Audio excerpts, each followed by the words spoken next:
अरे अब सुंदर खूबसूरत बीवी की चाह किसे नहीं होती, लेकिन क्या हो जब बीवी की खूबसूरती ही पति के लिए सर दर्द बन जाए। देखिए जरा।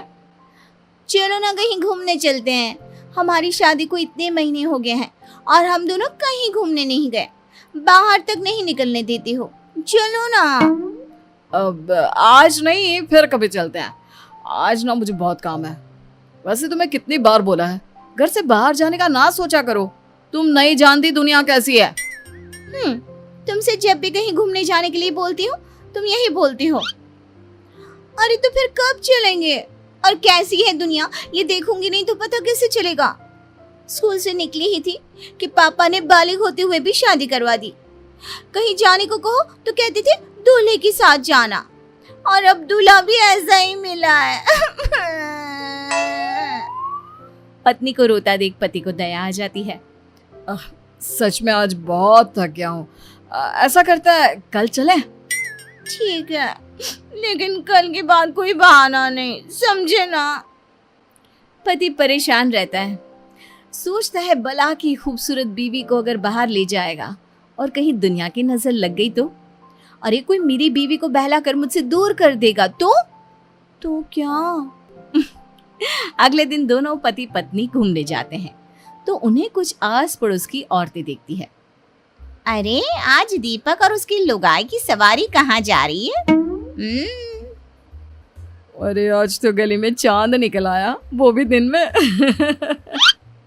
और कहाँ घूमने जा रहे हैं? शादी हुई इतने महीने हो गए हैं तो सोचा आज एक साथ घूमने चले। क्यों, गलत है क्या उसमें? अरे इतनी सुंदर बीवी के होते हुए कोई कैसे घूमने ना जाए? आखिर पूरे गांव को भी तो दिखाना है कि गांव की सबसे खूबसूरत बीवी मेरी है। क्यों दीपक, सही कहा ना? नहीं काकी, ऐसी कोई बात नहीं है। कौन अपनी बीवी की खूबसूरती की नुमाइश करता है? अरे तो क्या हुआ अगर वो सबको दिखाना चाहता है। वैसे भी हर आदमी की किस्मत थोड़ी ना होती है दीपक की किस्मत जैसी कि सबसे खूबसूरत लड़की उसकी बीवी बन जाए। काकी ऐसा ना बोलो। मैं जितनी खूबसूरत हूँ ना, मेरा दीपक उतना ही समझदार और सुलझा हुआ है। उसने मुझसे शादी मेरी खूबसूरती देखकर थोड़ी ना की थी, अपने लिए मेरा प्यार देखकर किया। क्यों दीपू, सच कहा ना मैंने? हाँ बिल्कुल सच मेरी बुलबुल। कुछ दिनों बाद पति अपने दफ्तर काम पर जाता है। मैंने सुना है वो अपना दीपक नहीं है, उसकी शादी हमारे गांव की सुंदरी कोमल से हुई है। क्यों सच्ची? ऐसी बात है तो दीपक की तो लॉटरी लग गई। अरे क्या किस्मत है उस लड़के की, इतनी अच्छी नौकरी और घर में सुंदर सी छोकरी। अरे लड़के की तो लाइफ सेट है। किस्मत चमक गई है दीपक की शादी के बाद से। अरे कैसे ना चमके, सब कोमल की वजह से, नहीं तो तुम्हें लगता उसे कोई पूछता भी होगा। हाँ ये तो सही कहा, जिसकी बीवी कोमल जैसी हो उससे कौन बात नहीं करना चाहेगा। अरे पता नहीं कब हमें बुलाएगा खाने में। दीपक अपने साथ काम करने वालों की बातें दूर से सुन रहा था। उसे अजीब सा फील होता है कि लोग उसके बारे में क्या क्या बात कर रहे हैं। बात तो सही है, कल तक मेरे घर क्या मुझसे बात भी कोई नहीं करना चाहता था, लेकिन जब से शादी हुई है हर किसी को दीपक के घर आना है, उसे अपने घर बुलाना है। यार मेरी पहचान क्या मेरी बीवी से ही रह जाएगी? शाम को, सुनो ना दीपक, बाजार चलते हैं। वो कुछ ना घर का सामान लाना था, मैं अभी तैयार होकर आती हूँ। क्यों, तैयार ही तो हो, और कितना तैयार होगी? और क्या है जब देखो बाहर भागने की लगी रहती है। क्यों? हाँ मुझे टाइम नहीं है, तुम खुद ही चले जाना। दीपक का रवैया अब तो बीवी के लिए इतना गंदा हो जाता है कि उसकी बीवी परेशान सी रहने लगती है। कुछ दिनों बाद, सुनो दीपक, मेरी माँ बहुत बीमार है। मैं सोच रही थी अगर कल तुम मुझे मेरी माँ के वहाँ छोड़ आती तो। वैसे भी अब मन नहीं लगता मेरा इस घर में, न जाने तुम्हें क्या हो गया है। हाँ बेटा, कल ऐसा कर बहू को उसके मायके छोड़ा। आजकल बहू काफी गुमसुम सी रहने लगी है, बच्ची ही तो है और तू भी तो वक्त नहीं देता। लेकिन माँ मुझे काम है, मुझे दफ्तर भी जाना है, और क्या जरूरत है वहां जाने की?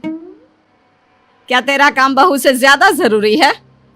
क्या हो गया है बेटा, क्यों तू ऐसा हो गया है? तू तो ऐसा नहीं था, कितना खुश था बहू से शादी करने के लिए, अब क्या हो गया? हाँ दीपक, मैं कुछ दिनों से देख रही हूँ तुम कुछ अजीब सा बर्ताव कर रहे हो। क्या हुआ? मुझसे कोई गलती हुई है जिसका तुम्हें बुरा लगा है? अरे मुझे क्या हो गया, और मैं कौन सा जरूरी हूँ कि मुझे कुछ हो और उसका किसी पर असर पड़े। कोई बात नहीं है, मुझे बस टाइम नहीं है, तुम खुद ही अपने मायके चली जाओ, और अब मैं इस बारे में किसी से बात नहीं करना चाहता। पता नहीं क्या हो गया है इस लड़के को, पहले तो ये ऐसा नहीं करता था। वही तो माँ जी, मुझे भी समझ में नहीं आ रहा कि ये ऐसे क्यों बात कर रहे हैं। पहले तो कभी ये इतनी छोटी छोटी बातों पर गुस्सा नहीं करते थे। अगले दिन बीवी अपने मायके के लिए निकल रही होती है कि वो पति से मिलने उसके दफ्तर जाती है। पता नहीं, शायद ऑफिस में कोई प्रॉब्लम हो। माँ से मिलने तो जा रही हूँ, लेकिन एक बार इन्हें बता देती हूँ। कल से तो बात भी नहीं की है इन्होंने। बीवी जैसे ही ऑफिस में जाती है सभी उसे देखने लगते हैं। तभी वो पति की कैबिन में जाती है, जहाँ अब तुझे क्या हो गया? तू अपनी बीवी से बात क्यों नहीं कर रहा? भला कोई अपनी इतनी सुंदर बीवी से नाराज रह सकता है क्या? वही तो, तू हमें बता, जो भी बात है हम तेरी मदद करेंगे। अरे क्या मदद करोगे जब परेशानी की जड़ ही मेरी बीवी है? ये सुनकर बीवी के पैर के नीचे से जमीन खिसक जाती है। लेकिन वो कैसे? तेरी बीवी तो सुंदर है और तुझसे बहुत प्यार भी करती है, तो परेशानी कैसी? उसकी खूबसूरती ही तो परेशानी है। मैं जब भी उसके साथ कहीं जाता हूँ ना, तो लोग मुझे ऐसे देखते हैं जैसे पता नहीं क्या देख लिया हो। शुरू में तो मुझे अच्छा लगता था, लेकिन जब लोगों के मन की बात जानी ना कि असली बात क्या है, तब मुझे बहुत बुरा लगा। लोग मेरे बारे में एक ही चीज़ सोचते हैं कि मेरी कितनी अच्छी किस्मत है, मुझे कोमल जैसी खूबसूरत बीवी मिली। लोगों को यकीन नहीं होता कि मेरे जैसे को कोमल जैसी बीवी मिल सकती है। लोगों को ऐसा लगता है कि मैं कोमल के लायक नहीं, मैंने कोमल को फंसाया है।